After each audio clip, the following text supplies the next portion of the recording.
Jacques, chapitre 3. Mes frères et mes sœurs, ne vous mettez pas tous à enseigner.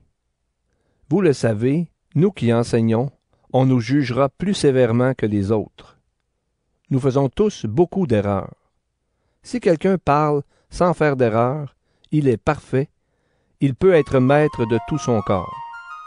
Quand nous mettons une tige en fer dans la bouche des chevaux pour les faire obéir, nous pouvons diriger tout leur corps.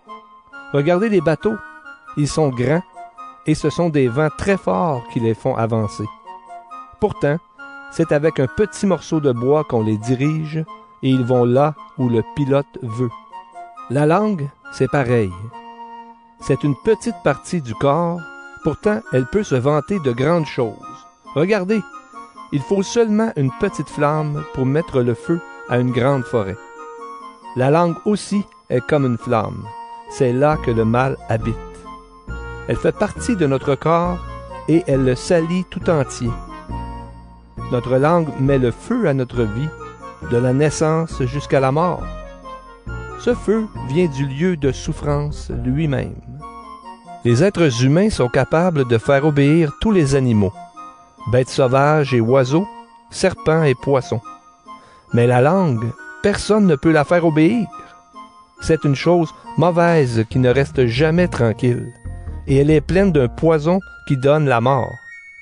Avec la langue, nous chantons la louange de notre Seigneur et Père.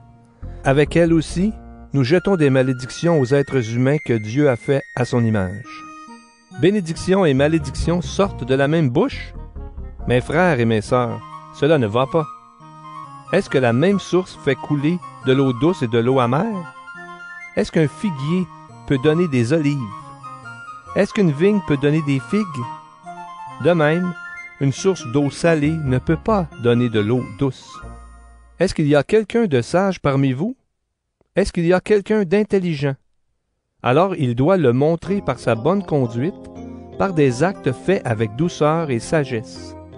Mais si vous avez dans votre cœur une jalousie amère et l'envie de passer devant les autres, ne vous vantez pas.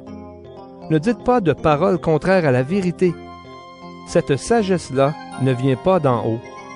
Elle appartient à la terre. Elle est humaine, elle ressemble à celle des esprits mauvais. Quand les gens sont jaloux, quand ils ont envie de passer devant les autres, il y a du désordre et toutes sortes d'actions mauvaises. Mais la sagesse d'en haut donne d'abord un cœur pur, puis elle apporte paix et douceur.